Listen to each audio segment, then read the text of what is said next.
بسم الله الرحمن الرحيم.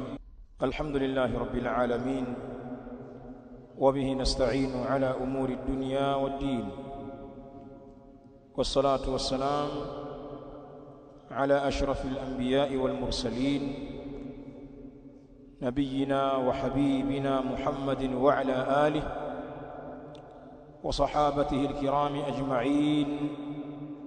أما بعد، بعون الله سبحانه وتعالى وتوفيقه ومشيئته, Allah ametukusanya kwa mara nyingine katika wakati huu baada salati dhuhur kwa ajili ya darasa zetu, na hii leo ni dhuhur يوم الاربعاء, na hii ni ya dhuhuri ya siku ya Jumatano athani min shahri Allah Sha'ban. Jumatano hii ya tarehe 2 ndani ya mwezi huu wa Sha'ban mwaka 1447 Hijria. Darasa yetu kwa muda huu ni darasa maalumu yenye kuzungumzia ahkamu mbalimbali za saum na mwezi wa Ramadhani.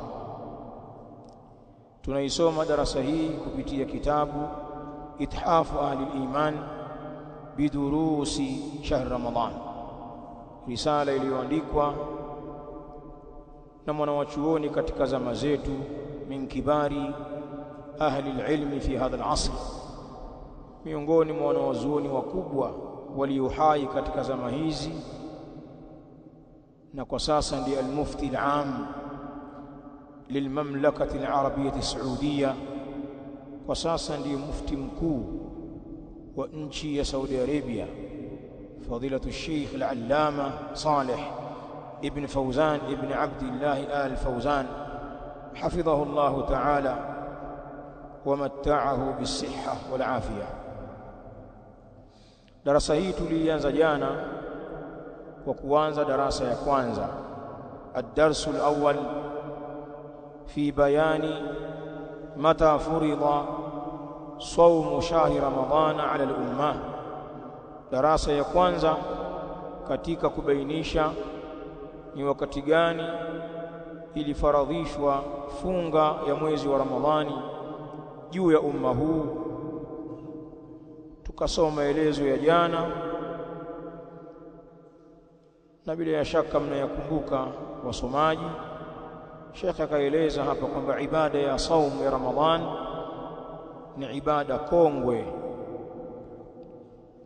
walifaradhishiwa funga hata watu waliokuwa kabla yetu katika al-umam, na hapo akaileta aya katika suratul Baqara aya 183 na kuifafanua.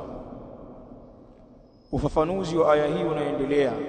Qala hafidhahu Allah ta'ala wa qawluhu ta'ala, na kauli yake Taala kwenye hiyo suratul Baqara aya 183, la'allakum tattaqun. Allah alipotuambia enyi wale ambao wameamini, imefaradhishwa juu yenu funga kama vile ambavyo ilivyofaradhishwa juu ya wale ambao waliokuwa kabla yenu, nyumati za nyuma huko. Allah akasema la'allakum tattaqun, ili mpate kuwa wacha Mungu nyinyi. Sasa Sheikh anasema hapa wa qawluhu ta'ala, na kauli yake Ta'ala la'allakum tattaqun, ili mpate kuwa wacha Mungu, ai bisababi saumi, kwa sababu ya hiyo funga. Mtakapofunga nyinyi itakuwa ni sababu ya kupata ucha Mungu. Fasaumu sababu taqwa. Wana watu wanakosa katika chapa zao hapa, hakuna baa hapa. Fasaumu sababu taqwa, na funga ni sababu ya ucha Mungu. Lima fihi min qahri an-nafs wa kasri ash-shahawat, kwa lile ambalo limo katika funga, ikiwemo kuilazimisha nafsi, kuiteza nguvu nafsi, wa kasri shahawat, na kuyavunja matamanio. Naam, maana mtu anapofunga anajizuilia na vile vitu ambavyo kimaumbile nafsi inavipenda,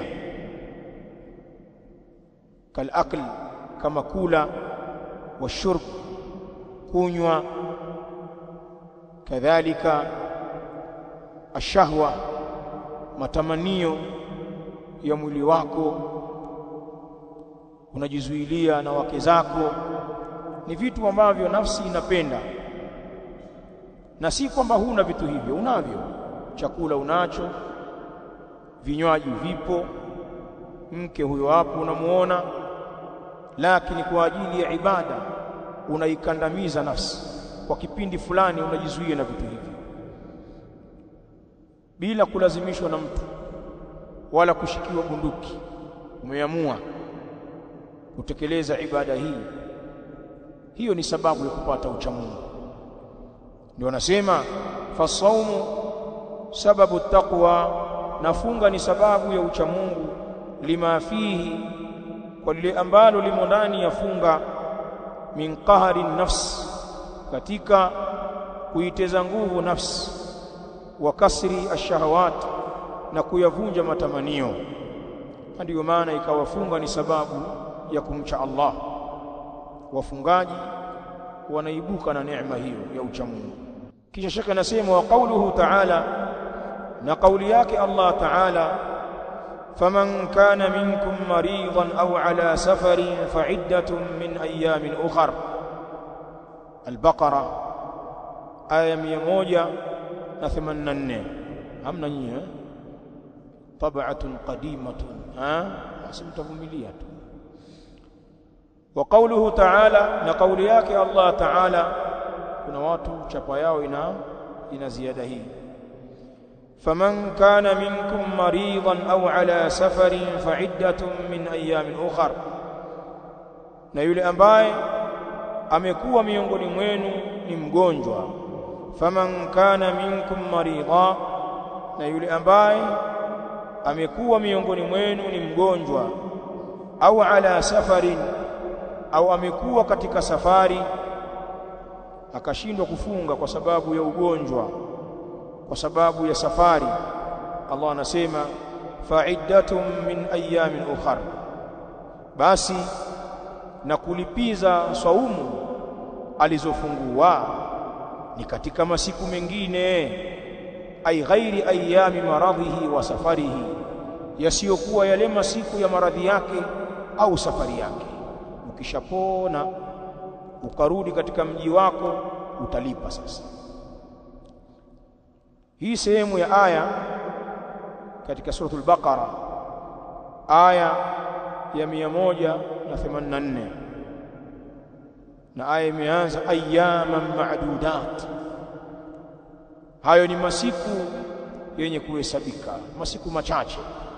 Sheikh anasema qila, pamesemwa hiya ayyamun ghairu Ramadhan, ya masiku yaliyoashiriwa kwenye Qur'an, ayyaman ma'dudat, faman kana minkum maridan au ala safarin fa'iddatun min ayamin ukhar. Hayo masiku machache hayo yaliyotajwa kwenye aya hii, qila pamesemwa hiya ayyamun ghairu Ramadhan, nayo ni masiku yasiyokuwa ya Ramadhan. Hayo masiku machache kwenye aya hii, kuna kauli ya mufassirin wanaeleza kwamba ni masiku yasiyokuwa Ramadhan. Wa kanat thalathata ayamin, na yalikuwa masiku hayo ni masiku matatu, ni siku tatu kwenye kila mwezi. Ukimsoma al-Imam al-Baghawi faida hii rahimahullahu ta'ala katika Maalimu Tanzil, anaeleza kana fi ibtidai al-Islam saumu thalathati ayamin min kulli shahrin wajiba, ilikuwa ule mwanzoni mwa Uislamu saumu thalathati ayamin. Hii ni faida tu, hamna nyingi. Kufunga siku tatu min kulli shahrin, katika kila mwezi wajiban. Ilikuwa hiyo ni wajibu mwanzoni mwa Uislamu, ilikuwa watu wanalazimika kufunga siku 3 katika mwisho wa kila mwezi. Na wengine wanasema mtu alikuwa na khitari hata kama ni mwanzo wa mwezi, lakini lazima azipate siku 3 za kufunga.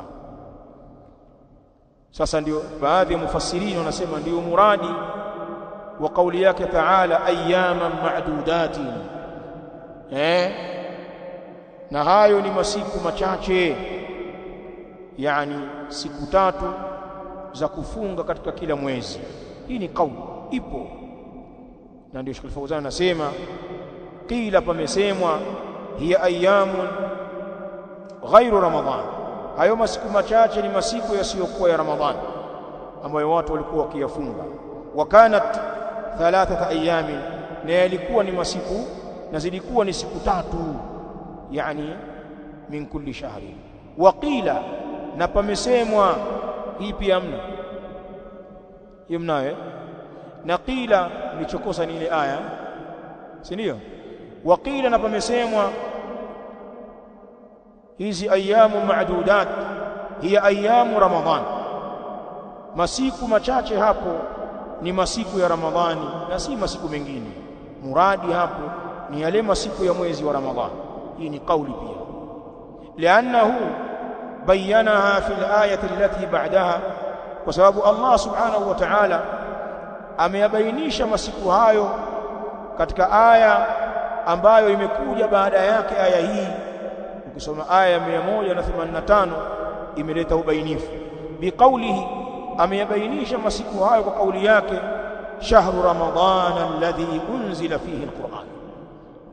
Kwa hivyo kumbe hayo masiku machache yaliyotajwa kule, ayyaman ma'dudatin faman kana minkum maridan aw ala safarin fa'iddatun min ayyamin ukhra, yale masiku machache ni masiku ya Ramadhani. Ushahidi ni aya iliyokuja baada yake ikasema shahru Ramadhan. Kwa hivyo kumbe hayo masiku machache ni masiku ya Ramadhani. Hapa Sheikh Al-Fauzani hafidhahu Allah Ta'ala ametuunganishia faida hii ya kuyazungumza masiku ya Ramadhani, kisha anasema qalu, na wamesema yani maulama, wa kanu fi awwal alislam. Hii mnayo, mshaniogopesha sasa, mnayo qalu, na wamesema ahlul ilm, wa kanu fi awwal alislam, na walikuwa watu fi awwal alislam, katika mwanzo wa Uislamu, mukhayyarin, ni wenye kukhiyarishwa, baina as-sawmi wal fidya, baina ya kufunga na kutoa fidia. Hapa anatutajia namna saumu ya Ramadhani ilivyofaradhishwa kwa hatua. Haikuanza kama hivi ilivyo, ilipitia kwenye hatua mbalimbali. Sasa mwanzo wa Uislamu watu walikuwa ni mukhayyarin, ni wenye kukhiyarishwa, baina as-sawmi wal fidya, baina ya kufunga na kutoa fidia. Ukitaka utafunga, na kama hutakufunga utalisha maskini, itatosheleza na kuacha kufunga. Liqaulihi Ta'ala, na hilo ni kwa ajili ya kauli yake Ta'ala, wa 'ala alladhina yutiqunahu fidyatun ta'amu miskin faman tatawwa'a khayran fahuwa khayrun lahu wa an tasumu khayrun lakum. Allah subhanahu wa ta'ala katika sura al-Baqara aya 184 anasema, wa 'ala alladhina yutiquna, na ni juu ya wale ambao wanaiweza hiyo funga, ay yasumunahu ma'al mashaqqa, wanaifunga pamoja na kupata taabu kwenye kufunga, lakini wanaweza. Wa 'ala alladhina yutiquna, na ni juu ya wale ambao wanaiweza hiyo funga, fidyatun ta'amu miskin, wana ruhusa ya kutoa fidia chakula cha maskini. fidiyatu ta'amu miskin, wana ruhusa ya kutoa fidia chakula cha maskini. Hao wenye kuweza kufunga pia ruhusa ya kulisha maskini wanayo, wakaacha kufunga. Na Allah akasema faman tatawwa khaira, na yeyote ambaye atazidisha kheri kwenye huko kulisha, akamlisha maskini kwa kile kiwango cha wajibu na akaongeza. Mathalan, maskini kumlisha ni kibaba tu, almud, ujazo wa kiganja chako ni nusu na zaidi kidogo, nusu kilogramu na zaidi. Maulama wetu tuambia basi utoe angalau robo 3 mud. Lakini ukiweza kuzidisha ukampa kilo na nusu, kilo 2 kwa kila siku, wewe umezidisha kheri. Ndio Allah anasema faman tatawwa khaira, na yule ambaye atakayezidisha kheri kwenye uko kulisha, fahuwa khairun lahu, basi jambo hilo ni kheri kwake, hujapoteza. Kisha Allah anasema wa antasumu khairun lakum, na nyinyi kufunga ndio bora zaidi kwenu nyinyi. Hii yaonyesha kwamba walikuwa na khiari wale waislamu wa mwanzo baina ya kufunga au kuwalisha maskini katika yale masiku waliofungua. Kwa hiyo mtu ataamua nafunga mimi au sifungi bwana, badala yake nitawalisha maskini. Jambo lilikuwa hivyo, na hii aya inayoelekeza hukumu hii. Thumma nusikha at-takhyiru, yakulu Sheikh, kisha kukafutwa huku kukhiarishwa. Thumma nusikha at-takhyiru, kisha kukafutwa kukhiarishwa biijabi as-sawmi ainan, kwa kuwajibisha funga kwa kila mmoja, kila kichwa kikalazimishwa kufunga. Sasa hakuna khiari tena. Naskhi hiyo, kufutwa huko, kumekuja kupitia kauli yake Taala, biqaulihi, huko kufutwa khiari na kuwajibika funga kwa kila mmoja ni kwa kauli yake Taala, faman shahida minkum ash-shahra falyasumhu, na yeyote ambaye ameuhudhuria miongoni mwenu mwezi wa Ramadhani, falyasumhu, basi na aufunge mwezi huo. Mtu aliyekuwa hadhir, yupo hai na ana siha, akaudiriki mwezi wa Ramadhani, hana namna isipokuwa afunge. Faman shahida minkum ash-shahra falyasumhu, na yeyote aliyehudhuria miongoni mwenu mwezi wa Ramadhani, mwezi umeingia, yupo, basi aufunge mwezi huo.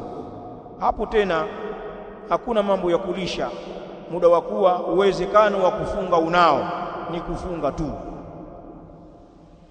Sasa Sheikh anataka kutueleza hapa huu taratibu wa sheria wa kuleta mafundisho kwa hatua kama hivi. Katika saumu ilianza saumu ya Ramadhani kwa khiari, lakini baadaye ukaja ulazima kidogo kidogo. Sheikh anasema wa hikmatu dhalika, watu waliokuja kusoma wao darasani unashangaa feni, unaangalia nje, wengine watu wazima mughaffal. Wa hikmatu dhalika, na hikma ya jambo hilo la kuja ibada hii kwa hatua, atadarruju fi tashri'i, ni kwenda kwa hatua katika uwekaji sheria. Hiyo ndio hikma. Atadarruju fi tashri'i, ni kwenda kwa hatua katika uwekaji wa sheria, lakini pia warifqu bil umma, na ni kufanya upole kwa umma huu. Ndio maana mafundisho yanakuja kwa hatua, huo ni upole katika sheria za Kiislamu. Liannahum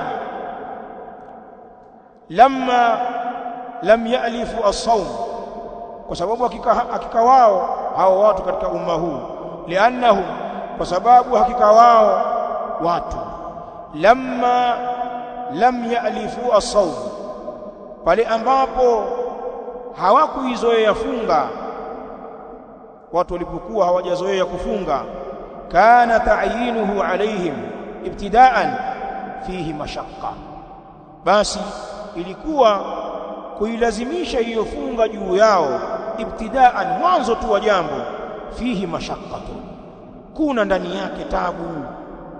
Hali ilikuwa hivyo watu walipokuwa hawajaizoea funga.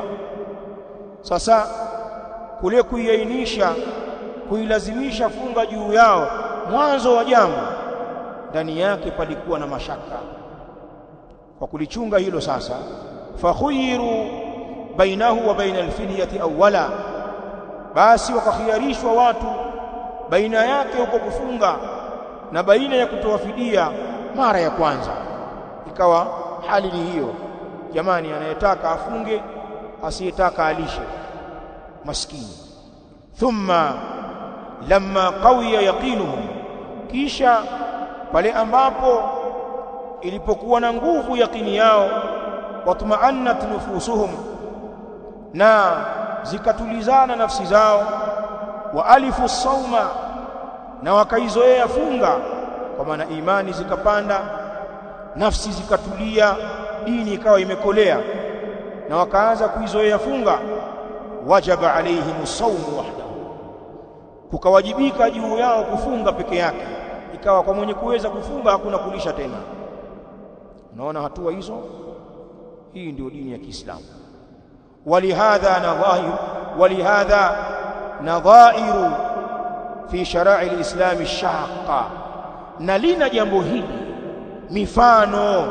ولهذا نظائر، نلنا jambo hili mifano fi sharai al-Islam ash-shaqqa, katika sheria mbalimbali za Uislamu zilizokuwa ngumu. Fi sharai al-Islam ash-shaqqa, katika sheria mbalimbali za Uislamu zilizokuwa ngumu. Tuna mifano mingi katika jambo hili. Fahiya tushra'u bitadrij, nazo hizo sheria ngumu zinaletwa, zinafanywa sheria kwa hatua. Naam, hata utaona uharamisho wa pombe katika Uislamu haikuanza tu moja kwa moja kwamba acheni kunywa tembo, haramu, kwa sababu tembo lilikuwa limezoeleka sana kwa watu ukipiga mtungi kweli kweli. Sasa ulipokuja uharamu, mambo yakaanza taratibu, wakaanza kuzuiliwa na kulewa katika nyakati za swala. La taqrabu salata wa antum sukara, wakaambiwa hivi, msikurubie swala nyinyi na hali ya kuwa mmelewa. Kija msikitini jitahidi kwamba hujanywa. Wakitoka hapo walikuwa wanaendelea, hatua zikafuata za kutaja mafsada ya pombe na manufaa yake, na kwamba katika pombe mafsada ni makubwa zaidi kuliko manufaa, mpaka mwisho wake ikaja uharamisho wa kukoma na kuacha pombe. Na hapo ndipo watu walipomwaga hazina za pombe zao, na mifano mingine kadha wa kadha katika sheria za Uislamu. Hata swala haikuwa hivi ilivyokuwa, kwa kuswali swala tano mwanzo Uislamu wakiswali asubuhi na jioni basi, wa hakadha. Ndio anachokusudia shekhe hapo. Sasa faida hiyo tumeipata kwamba funga mwanzo wa jambo ilikuwa katika khiari, kisha ikaja ikaainishwa kwamba ni lazima kwa kila mwenye kuweza kufunga. Kuna faida nyingine shekhe anasema hapo, lakini as-sahih, lakini iliyokuwa sahihi. Na hapa anazungumzia ile kauli ya kusema hii aya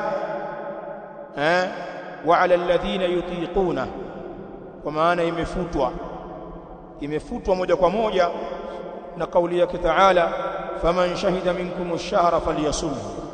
Sheikh anaeleza, anasema lakini as-sahih, lakini kauli iliyokuwa sahihi, anna al-ayata mansukhatun fi haqqi al-qadiri ala as-siyam, bimaana hukumu yake haijafutwa moja kwa moja kwa watu wote.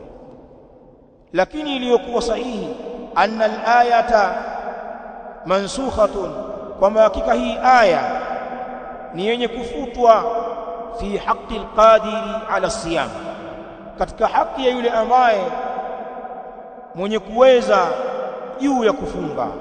Mtu mwenye kuweza kufunga, aya kwenye haki yake kukhiarishwa imefutwa, hana khiari. Yule mwenye kuweza kufunga lazima afunge. Kwa upande wa hawa wenye kuweza kufunga, muradi makusudio ya aya hii yamefutwa kwao. Ama wale wasioweza kufunga kwa sababu mbalimbali, shaka anasema wa amma fi haqqi al-ajiz, ama katika haki ya yule mwenye kushindwa, ani siyami, kushindwa kutokamana na kufunga, likibari, kwa sababu ya utu uzima, au maradhin la yurja buruhu, au kwa sababu ya maradhi yasiyotarajiwa kupona kwake. Ana maradhi ya kudumu, si mwenye kupona tena, ni mtu wa kuumwa siku zote. Watu kama hawa ambao hawawezi kufunga kwa sababu ya umri au kwa sababu ya maradhi yasiyokuwa na tiba walionayo, fal ayatu, na aya hii lam tunsakh fi haqqihim, haijafutwa bado, bimaana hukumu yake katika haki ya watu hawa haijafutwa. Falahum an yuftiru, wana wao watu hawa wanaoshindwa kufunga kwa sababu ya utu uzima au maradhi, wana wao watu hawa an yuftiru, wafungue, wayut'imu an kulli yawmin miskina, na wamlishe katika kila siku moja wanaoacha kufunga, wamlishe maskini. Basi walaysa alaihim qada'un, na hakuna juu yao kulipa funga, kwa sababu ni mtu mzima, mzee, hatarajui kwamba kuna wakati atakuwa kijana alafu wafunge mpaka umwambie atakuja kulipa, au mgonjwa mwenye maradhi ya kudumu ambayo hayatarajui kupona. Hawa wataacha kufunga kabisa, na badala yake watalisha kwenye kila ile siku moja wanayoacha kufunga, wamlishe maskini mmoja mudi. Ama wale wagonjwa wa maradhi ya kutuka tu, lakini tunatarajia utapona ukipiga dozi, au wasafiri, utakwenda utarudi. Sasa hawa wakiacha kufunga, hawa wanabaki na deni, utakuja kulipa funga, sawa naam. Shaka naendelea nasema, amma ghairuhum, ama wasiokuwa wao, hao ambao hawawezi kufunga, wasiokuwa hao. Amma ghairuhum, ama wengine wasiokuwa hao, falwajibu alaihim as-sawmu, lililokuwa wajibu juu yao ni kufunga.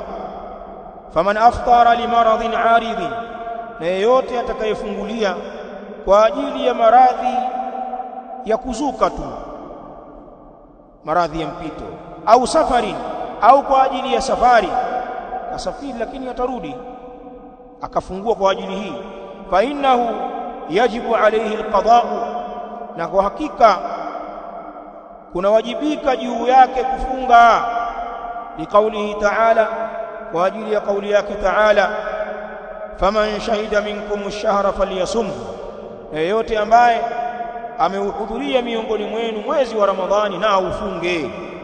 Waman kana maridan, yeyote ambaye amekuwa ni mgonjwa, au ala safarin, au amekuwa safarini, fa'iddatun min ayamin ukhar, basi kuzilipiza saumu walizofungulia ni katika masiku mengine yasiyokuwa ya safari wala masiku ya ugonjwa. Shaka nasema waqad furidha siyamu shahr ramadhana, faida hizo, na kwa hakika imefaradhishwa funga ya Ramadhani. Waqad furidha siyamu shahri ramadhana, na kwa hakika imefaradhishwa funga ya mwezi wa Ramadhan, fi sanati thaniyati min alhijra, katika mwaka wa pili wa kihijiria. Historia hiyo ichukue hiyo, mwaka wa pili hijiria ndiyo saumu ya Ramadhani ilifaradhishwa rasmi katika umma huu. Leo tuko 1400 47. Wasama Rasulullah sallallahu alaihi wa alihi wasallam 9 Ramadhanat, na akazifunga mtume sallallahu alaihi wa alihi wasallam katika uhai wake Ramadhani 9.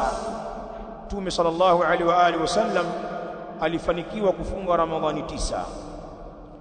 Wasara saumu Ramadhana hatman wa ruknan min arkani alislam, na ikawa sasa ikageuka saumu ya Ramadhani kuwa ni wajibu, hatman ay wajiban, kuwa ni wajibu, wa ruknan, na kuwa ni nguzo, min arkani alislam, miongoni mwa nguzo za Uislamu.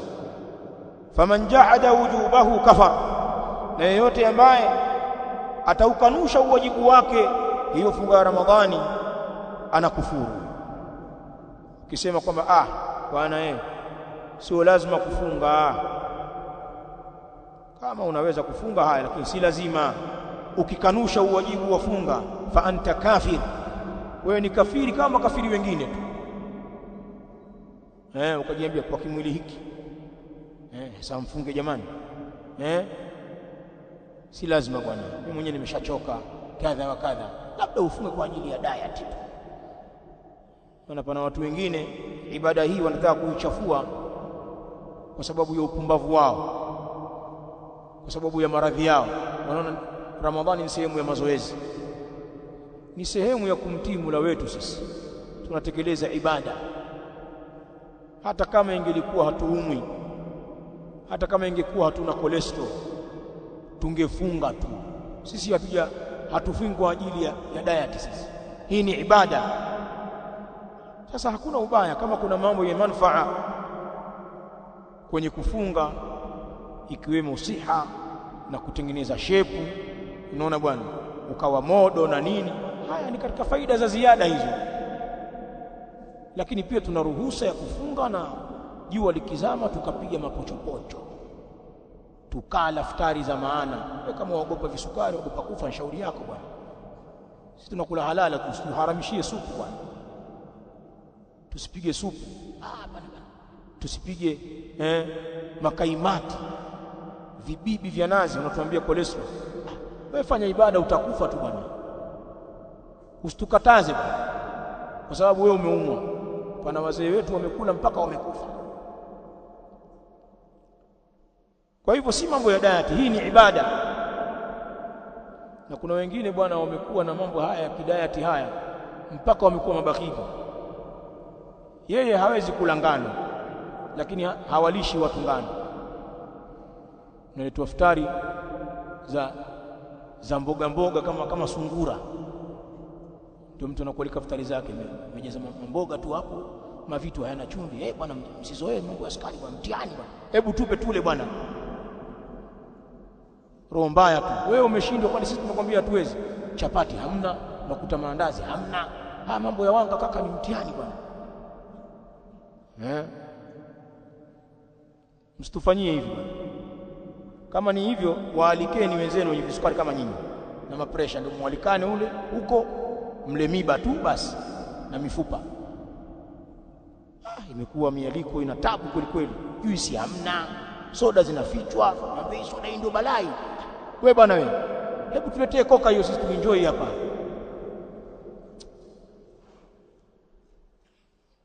Kwa hivyo usiichezee funga, ukipinga wajibu wake unakufurusha. Kisha tunasema waman aftara min ghairi udhrin, na yule ambaye atafungulia pasi na udhuru, wa huwa muqirrun biwujubihi, na hali ya kuwa yeye ni mwenye kukiri uwajibu wa hiyo funga, anakubali wajibu wake, lakini kwa ujahili wake na upumbavu akawa ni kobe tu anakula mchana. Mtu kama huyu faqad fa'ala dhanban adhiman, kwa hakika atakuwa amefanya dhambi kubwa. Yajibu ta'ziruhu, kuna wajibika kumtia adabu mtu huyu. Mtawala wa Kiislamu anaweza akamtia mboko au akamfunga jela au akamlipisha fidia. Haya majitu yenye kula ovyo haya katika Ramadhani kwenye serikali za Kiislamu hayawachwi, watawala wanadili nao. Hili si katika mambo ya uhuru kwenye dini yetu, ni uhuru katika mambo yenu ya tawala za kidemokrasia. Nyinyi kila kitu kwenu uhuru, mpaka mambo ya hovyo. Lao inasimama daula islamia, wanachezea bakora hawa za mtawala na wengine wakakaa jela. Ndio hivi shaka nasema, mwenye kuacha funga hata kama anakiri wajibu wake, kuna wajibu wa kumtia adabu, wa rad'uhu, na kumtisha, kumpa vitisho vikali vya makemeo. Wa alayhi tawbatu ila Allah, na ni juu yake kutubia kwa Allah. Wa qada'u ma aftar, na kulipiza kile alichokifungua katika Ramadhani, si maskhara. Hadha wabillahi tawfiq, wa sallallahu wa sallam ala nabina Muhammadin wa alihi wa sahbihi. Hiyo darasa ya kwanza, ad-darsul awwal imemalizikia hapa. Haya, muda wetu ushafika, tatosha. Ilahuna barakallahu fikum. Hadha wallahu ta'ala a'la wa a'lam, wa sallallahu wa sallam ala nabina Muhammadin wa ala alihi wa sahabatihi al-kiram ajma'in, wa jazakumullahu khairan.